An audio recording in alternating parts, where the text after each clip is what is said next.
여러분 안녕하세요. 잘 들리시나요? 안녕하세요. 오늘같이 이렇게 좋은 날씨에 이렇게 좋은 배경에 이런 중요한 주제를 갖고 이 자리에 서게 돼서 굉장히 기쁘기도 하고 영광으로 생각하고 있습니다. 앞에서도 의원님이나 차관님 또 많은 좋은 말씀 오프닝에서 해주셨고요.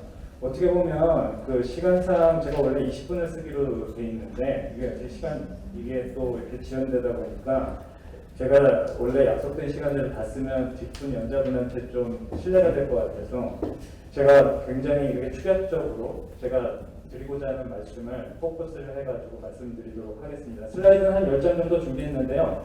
제가 드리고자 하는 핵심 메시지만 중점으로 말씀드리도록 하겠습니다.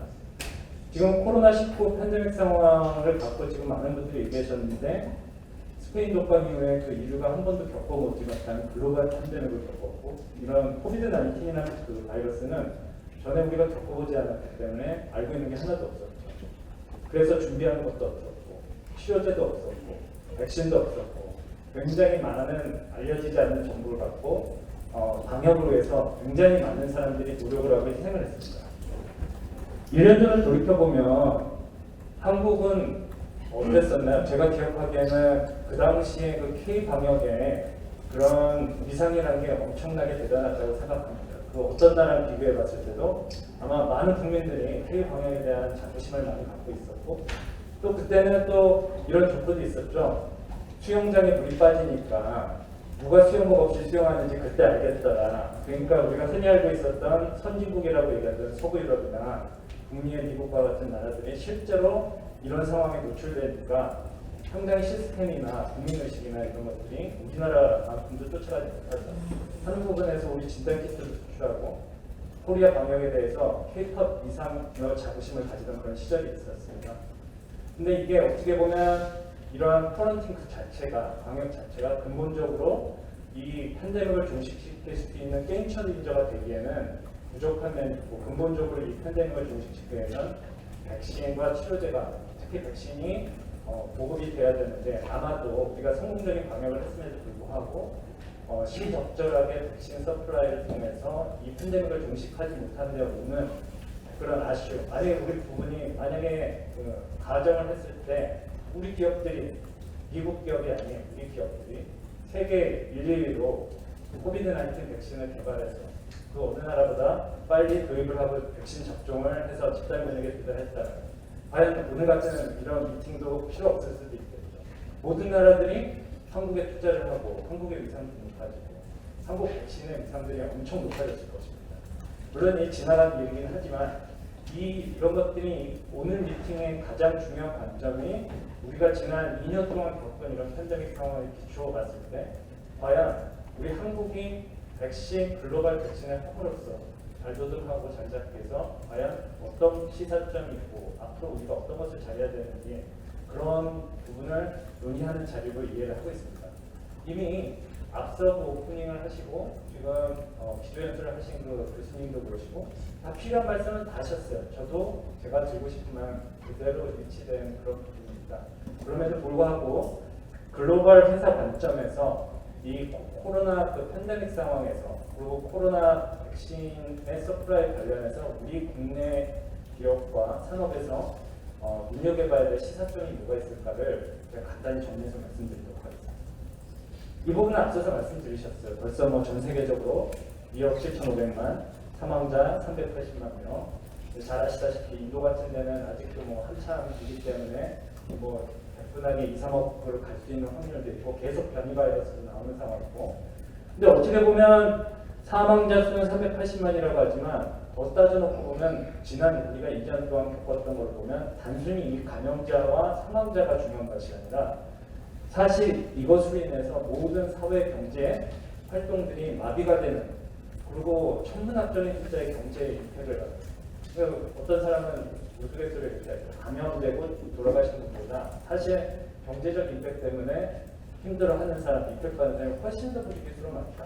더 이상 헬스케어 문제는 건강의 문제로 치부하는 것이 아니라 사회 전반, 경제, 사회, 정치에 모든 데 영향을 줄 수 있는 굉장히 중요한 아젠다가 됐음을 여러분 모두가 동의하실 거라고 생각합니다.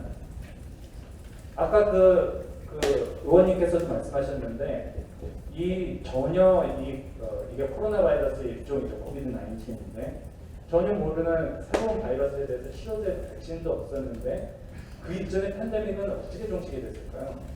그냥 걸릴 사람 다 걸리고 돌아가실 분 다 돌아가시고 그러고 났을 때 더 이상 감염시킬 사람이 없을 때 이제 끝이 났는데 이번 경우에는 이 바이러스가 어떤지 연기별 다 분석하고 테스트해서 진단하고 그리고 치료제와 백신을 만들 정도로 인류의 과학이 발전했습니다. 그것도 단 1년 만에. 이건 굉장히 획기적으로 나중에 역사책에 분명히 한 면을 기록할 것으로 생각되는데요. 보통 신약 개발할 때 아무리 적게 잡아도 백신 같은 경우는 10년에서 15년이 걸립니다. 엄청난 그 자본과 노력과 시간이 요구되는 그런 부분입니다. 그러면 아까도 많은 분들이 말씀드렸지만 전 세계적인 정부의 노력과 그리고 산하 공무원의 그런 공조를 통해서 인류 역사의 최단기간에 300일도 안 걸리는 시간 동안에 이 코비드 19에 대처할 수 있는 백신, 그것도 효과가 90%가 넘는 훌륭한 백신, 안전성도 보장되는 그런 백신을 만들어서 백신을 시작했고 선진국을 중심으로 이미 많은 부분에 대해서 프로그레스를 보이고 있는 것은 여러분 다 아실 거고요. 이런 것들이 어떻게 가능했을까? 앞서 말씀하신 분들이 한 거랑 똑같습니다.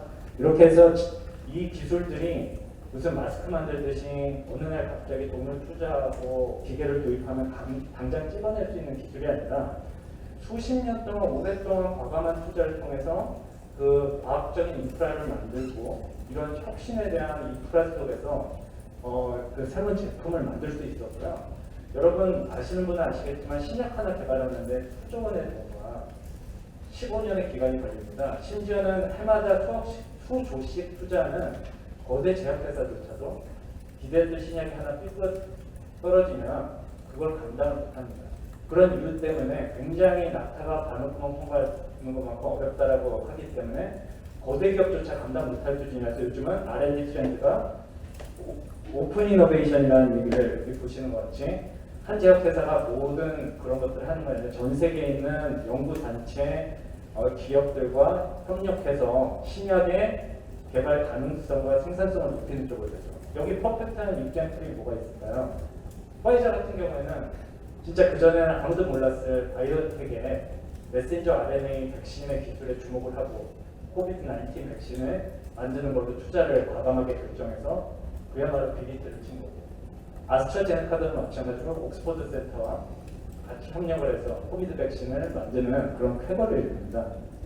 또한 각 정부에서는 팬데믹 상황이긴 하지만 개발과 그리고 빠른 도입과 접종을 위해서 굉장히 긴급 승인이라든지 신속 심사 제도 같은 것을 플렉서블하게 유연한 자세를 진행해서 불과 개발 발발 이래 1년이 지난 시점에서 백신 접종을 시작할 수 있게 되는 진짜 인류 역사에서 최초이자 정말 아무도 예상할 수 없었던 일을 지금 우리 현 세대는 목격을 하고 있는 것입니다.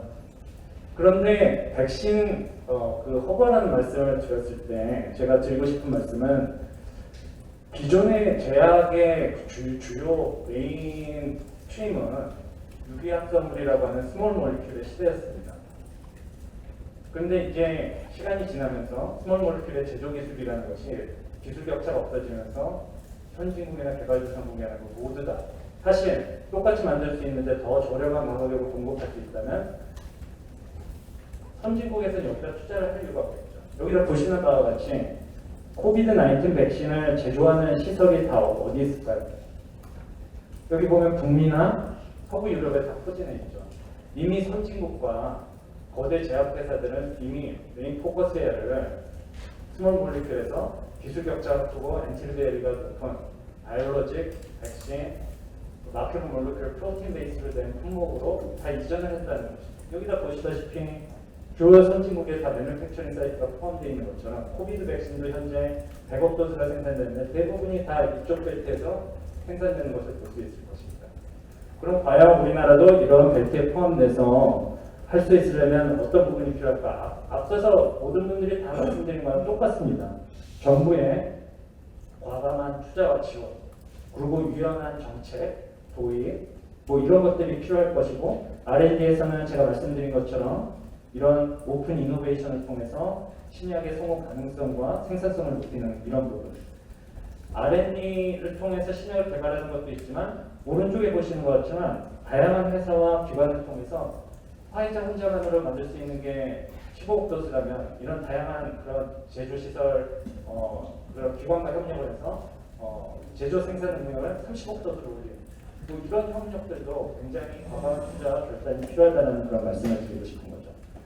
이 코비드 19 상황을 봤을 때 기존의 혁신 기술 인프라를 잘 활용한다는 거지, 오픈 이노베이션이라든지 또 4차 혁명을 중심으로 되는 신약 개발에도 사실은 AI와 빅데이터 매니지먼트가 굉장히 중요한 레버리징 포인트인데 이런 것들이 잘 접목이 되었고 정부의 적극적인 개입과 규제 완화들도 큰 몫을 했다라고 보여집니다. 그럼에도 불구하고 아직까지도 우리가 조금 더 들여다봐야 될 부분이 아직까지도 선진국 중심으로 공급이 되고 있는 이런 부분들을 우리가 글로벌 서플라이에 관련해서 어떤 에쿼티를 실천할 수 있을지, 이런 협력 관계를 어떻게 평등하게 디스트리뷰션을 이끌어나갈 건지, 또한 기업 입장에서는 굉장히 큰 리스크를 테이킹하면서 과감하게 이노베이션에 투자하는데 과연 그 리워드로 우리 적절한 혁신에 대한 리워드는 제대로 하고 있는지, 우리 현재 약가 시스템이나 서포팅하는 그런 제도들이 이런 것들을 앞으로도 기업들이 과감하게 혁신을 투자할 수 있도록 인커리지하는 그런 환경을 갖고 있는 이런 부분에 대해서는 앞으로도 우리가 적극적으로 들여다볼 필요가 있다고 생각합니다. 그래서 우리나라 관점에서 볼 것 같으면 보시는 바와 같이 정부에서는 11월까지 집단 면역, 참 우리 국민은 대단한 것 같은 게 정말 한다면 하는 게 벌써 그 상반기 목표를 다 달성하고 벌써 전 인구의 한 4분의 1이 접종을 한 상황이고 굉장히 관심도 많으시고, 근데 이제 신약의 가치, 혁신에 대한 투자에 대한 그런 관심도도 높아졌고, 부작용도 예전에는 뭐 이거 맞고 죽었더라 뭐 이런 관점에서 리스크 베니핏 레이쇼라는 좀 밸런스된 어프로치에 대한 그런 인지도도 상당히 높아진 것 같고요. 근데 앞으로 말씀드리면 정부에서 추구를 하고 드라이브를 하는 바이오 헬스, 특히 백신 사업, 또 백신 허브로서의 스트래티지는 굉장히 옳은 방향이고, 저도 이제 국내 인더스트리가 국제 그 경쟁력을 가지고 갈 수 있도록 저도 한국인의 한 사람으로 이렇게 바라고 있고, 이걸 위해서는 과감하고 적극적인 투자, 정부의 규제 완화와 같은 제도적인 서포트, 그리고 또 기업들이 더욱더 과감하게 혁신을 투자할 수 있도록 그 혁신에 리워딩을 할 수 있는 약가 제도라든지 여러 가지 탈규제와 이런 환경들이 뒷받침했을 때는 더욱더 많은 글로벌 회사들이 한국에 투자를 할 것이고요. 우리나라의 그런 주력사라는 자동차, 조선, IT, 반도체 이런 것도 처음부터 우리가 잘한 건 아니고, 처음 시작했을 땐 글로벌 리딩 컴퍼니의 투자, 테크 트랜스퍼를 통해서 거기서부터 빌딩을 해서 지금의 우리가 글로벌 리딩하는 컴퍼니가 나온 것처럼 글로벌 회사들이 좀 더 적극적으로 투자할 수 있는 그런 환경을 만들어주고 생태계를 만들어주고, 그걸 바탕으로 우리 국내 산업이 글로벌 수준의 경쟁력을 갖고 있을 때 진정한 글로벌 백신 허브 컨트리로서 발돋움을 할 수 있지 않을까, 그렇게 생각을 해봅니다. 사실 이 부분에 대해서 다시 강조드릴 말씀이 있지만 시간 관계상 너무 또 시간을 잡아먹는 것 같아서 죄송하다는 말씀을 드리고, 서둘러서 제가 앞으로 그 말씀드린 것처럼 이런 부분에 대해서 앞으로 기업과 정부와 학계들이 잘 공조하여서 이런 부분에 대해서 한국의 글로벌 백신 허브로서 발전을 갈 수 있기를 기원해 봅니다. 감사합니다.